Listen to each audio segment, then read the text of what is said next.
Sanamahi Laining Asi Awangba Thakta Thamnaba angamba Thakta Hotnarakliba Asi Aphaba khongthang amani haina Angom Ningthou Angom Poireiton phongdorakli wafamasing asi Federation of Indigenous Peoples Democratic Movement Freedom gi ahanba mupok numika mari leina pangthokpa thoramda mahakna phongdokhibani Langol Game Village Zone 1 leiba Maira Sangda pangthokpa thoramduda Angom Poireiton makata na hai chahi ama mapung faraklaba freedom na Sanamahi Laining gi damak Hotnariba Asi Aphaba khongthang amani haina lawi yelhomi aikhogidi ipai bu singna thambiramba Laining laishol yokatuna thamba haibasi aduki matek maruoi furup amage masak takpada Laining laishon naso achoba thodang lawribani haibasi aikhoi pungnamakna khangminaba chumbe furup asigi damak masak thokpa thabak thoram kaya freedom na makhatana paikhatpa ngamba oibiu haina Angom Poireitona phongdokhi Asi Aphaba korong numit inthokaba numit asida freedom gi ahanba foundation de numit asida freedom boikai kumnajari freedom chahi ama khak ngaina lingkhachaba oidagachu freedom asi thabakna yangna chatpa Manipur gi civil society singi manungda singthaba yarba lubamani aduga Sanamahi Laining bisu Awangba Thakta ina Laining bisu bukhanaba honabidamta freedom boikai kumnajari matam sangna freedom bu lebak mayamgi furup cha mayamgi yaiphonaba thabak tobo oirsunu haina wafam che thamjaraga itensinjar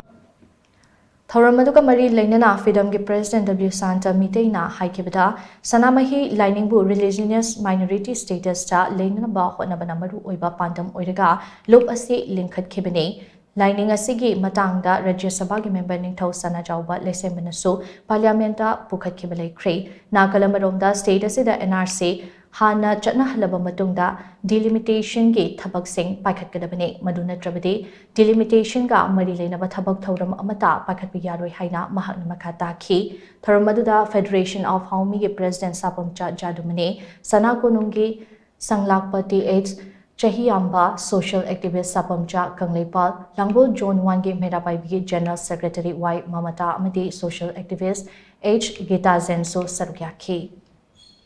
ngasi ekhogi tongan ba Christianism Buddhism Sikhism mayam am lady religion moina minority oiraga supna khaki ekhoi lak aniga lising kun sam khar leiba ekhoi Sanamahi Laining chachariba ekhoi ngasi genuine oina leibase masi ekhoi